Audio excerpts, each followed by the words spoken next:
Hello, and we're continuing the video. Today we're gonna take a look at XL Toxicroak here in the Open Ultra League. Summer Open Ultra League content, as I'm kinda sick of the Great League, to be honest, but the Great League also gonna be back in the future again. But yeah, we have a team here that is actually pretty decent. I went 10-2 with this team as far as I know. And we have the Toxicroak in the lead. We have the Trevenant as your main save swap here. We're gonna talk about a little bit this later on. And we also have the Giratina, like the normal Giratina actually, the Giratina Altered, not the Ardent version, in the back here, which is going to try to close out the most of the games. This team works out really well. And the reason for this is just like a very good balance. There's one issue which I can see with this team, which would be flying types, like for example a Pidgeot or Staraptor. I don't know, like there are not a lot of flying types really around that would really beat this team. But even against Talonflame, you can easily play around this, and as well the Giratina is a very decent counter against Talonflame, as we see adjacent here, which is definitely not the matchup that you really want to see. But still, Shadow Sneak does some very nice damage. I go for the Dragon Claw here, because it's still going to do some nice damage. If you didn't know, the Shadow Sneak and the Dragon Claw have the same damage, while the Shadow Sneak needs way more energy. But in those scenarios where one thing is resisted and the other is neutral, or one thing is super effective and the other thing is like neutral, then like you're going to go for the move that has the better typing there. But usually you should always go for the Dragon Claw no matter what. Yeah, but like this team works out really well. Otherwise, we have the Trevenant as a save swap here, mainly for incoming wall rains, because you're going to be better off against those. You're going to be able to get to 2 seed bombs, which are going to allow you as well to get a shield from them usually. So this is usually way better. As we see a Genesect coming in here, that's very interesting, as this is a magnet bomb only. We should be able to survive it. We are able to survive it. We can go for the Shadow Ball. Do they shield it, or do they think it's a seed bomb? They think it was a seed bomb, but it wasn't. And we can now realign our Pokemon. And here you see, for example, our lead would be weak to Swampert, and we have 2 very good answers for Swampert in the back with the Giratina and the Trevenant here. As you see that they go for the Hydro Cannon there, I don't know. Not the ideal play, definitely, as they might go for the Earthquake. I'm going to shield, and I'm going to shield up this Earthquake, which is very good for us. We can go ahead and go for one Dragon Claw here, which is going to be able to get him very low, not low enough, as we see another Giratina coming in. And this is going to be tricky, because Giratina against Giratina is not the matchup that I really want to see. Not at least at this kind of time, as we can go for one Dragon Claw, get their shield as well, go for another Dragon Claw, and I hope that I get to another one before my Giratina goes down. But I think I would be able to, but I'm going to swap out actually into my Toxicroak. I don't even know why, but we can go ahead and just tank some moves, I guess, going for some Mud Bombs here. Let's see how much it's gonna do. It actually did way more than I thought. Toxicroak is a very cool Pokemon here. We don't have the perfect XL version of this Pokemon, but we have an XL version which works out pretty well here, as we can go for another Mud Bomb, get this thing into counter down range. We get the Swampert back again, and we have to get to another Hydro Cannon, to another Dragon Claw. Time, please be only a Hydro Cannon, and it is only a Hydro Cannon, and we will be able to go for the farm down and win us the game here. Good game to my opponent, as we see the next opponent having a Cresselia lead. Horrible lead. We swap out into our Trevenant. Confusion is even worse for us actually, and the Ho-Oh swap in is also pretty horrible for us, as we can go for one Shadow Ball, getting this thing very low, and getting to another Seed Bomb here, which now allows us to easily realign our Pokemon without even losing the shield advantage, because they just only can go for one move here. They don't have 2 moves like, for example, a Talonflame would have, as we see a Giratina coming in, and we can even get to another move here, which is very amazing for us. Shadow Ball does so much damage to him. As we see the Cresselia coming in, I went into my Toxicroak instead, because I didn't want to have the Cresselia against my Toxicroak, of course. Confusion damage just would add up too much, as we're going to shield this first move, going to be a Moonblast, which does the most damage again in general against my Giratina, also compared to a Dragon Claw from a different Giratina from my opponent. So this is fine. We get the Cresselia low, and we can farm this thing all the way down. I should have maybe thrown the move here. I don't think that was the smartest idea for me to not throw here, but we can get the final shield by the opponent, I think, by this Dragon Claw.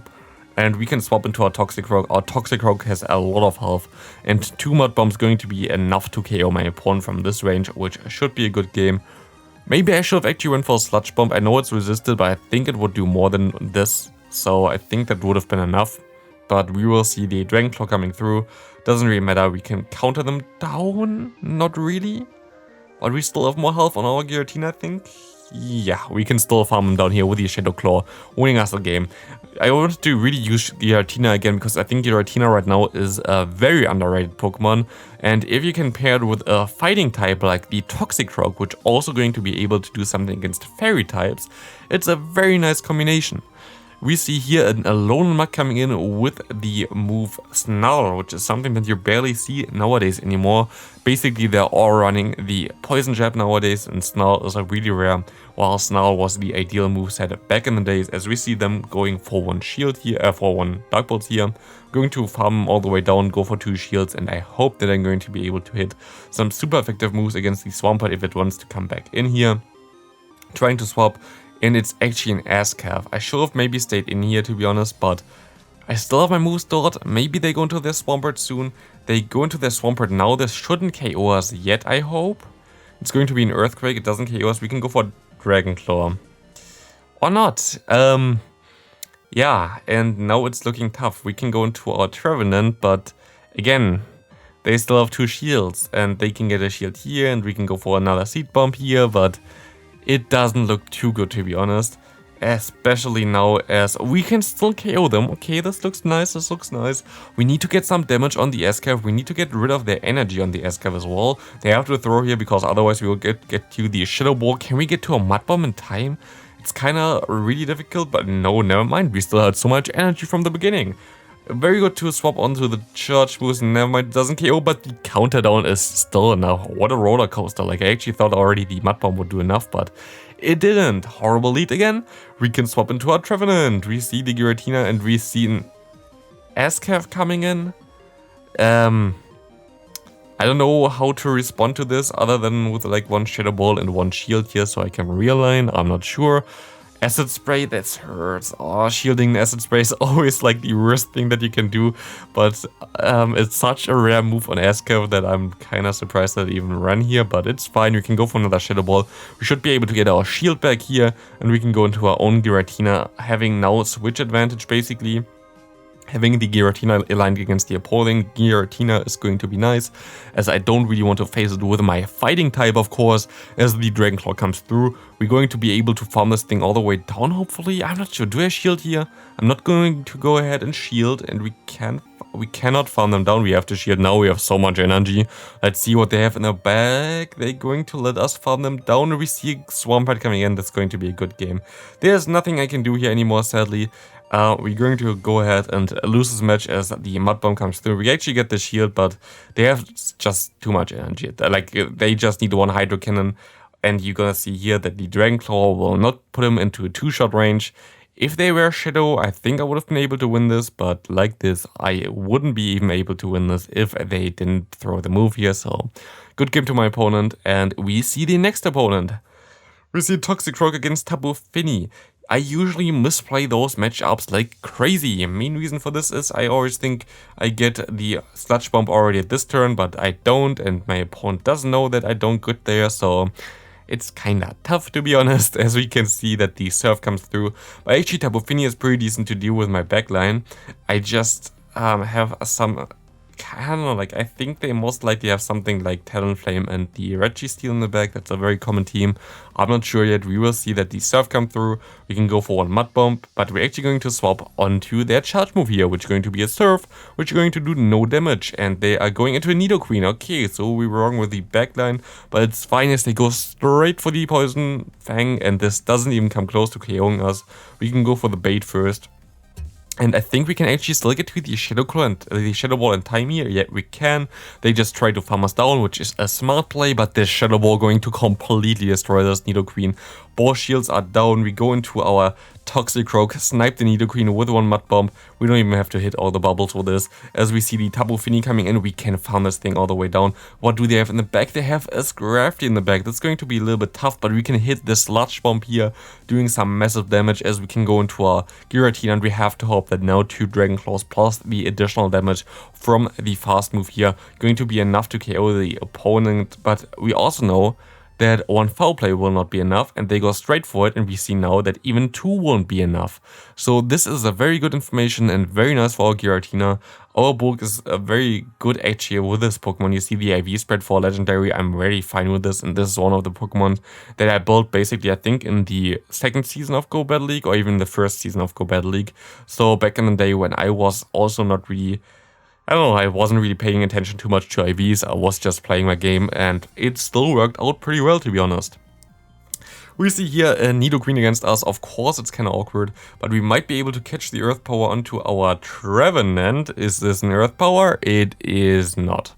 It's still fine. We get still caught the move and we still get the Obstagoon out of the way, which you don't want to face with your Dragon type in the back that's also a part Ghost type. So we're going to be able to just go for some Seed Bombs, getting this thing low, and we can align our own fighter, and Obstagoon has just nothing to do against my own fighter, so we should be fine unless they run Hyper Beam. But we don't know yet, at least. Most likely I should risk it here, and I do risk it here, and it is only an Obstruct, which is amazing for us. Obstruct is even better than you think, because we're going to be able to even get more farm here, so more energy, and we can just swap out again if we want to, but it's no Warrain, that's horrible. Ugh, this is really bad for us, because this Warrain is something that I don't want to face with my backline, with my Pokemon in the back. It's not really a line anymore, it's only like a 1, as we can go for more baits here with the Mud Bomb damage. I hope this is going to do some nice damage. We're gonna get the shield from them. Can we get to a Sludge Bomb, please? The Icicle Spear comes through, we're going to get the shield, and we can also go now for 1 Sludge Bomb by Warrain. We can swap into our Giratina and this Nidoqueen and decides to surrender. Could have been really bad, to be honest. We see a Talonflame in the lead. Here for all those people, how do you deal with Talonflame? Here you can see how I deal with the Talonflame. And now I bet I lose this game. That would be funny. But we can shield up this move here, the Flame Charge. Sludge Bomb still does an insane amount of damage here. As you're going to be able to see here, does some very nice damage, and you just deal with it, and like you just change your save swap at this point of time. You get the Trevenant out of the way, which is very decent because it's very neutral. But yeah, you saw there, I just did the Giratina save swap instead, which is going to take those fire type moves way easier. And now we already got him low enough that we're gonna put him into range for our fast moves. And if you can see, like on the side there, we have the fast moves of Shadow Claw on 2 of our Pokemon and Counter on another one. This means we have basically the, in my opinion, best 2 charge moves in the game on our team, because both of them generate a lot of energy and also generate a lot of damage on the opponent, which is very nice, as we can go ahead and go. Look at this Machamp. The Machamp really enjoys getting sludged, I bet, and it also really enjoys getting some mud on top of it. What a nice combination. Bye bye Machamp, was nice to see you for a little bit, but yeah, the Talonflame comes back and we can go ahead, farm this thing all the way down and go for a nice Shadow Ball against a 0 HP Trevenant. So yeah, a good game there to my opponent, as we see the next opponent coming through here with the Talonflame again. How do you deal with Talonflame? We have to see how we deal with Talonflame. As we can see here, they go for their moves, and this time around they go straight. The last time one went for 4 fast moves, 4 incinerates.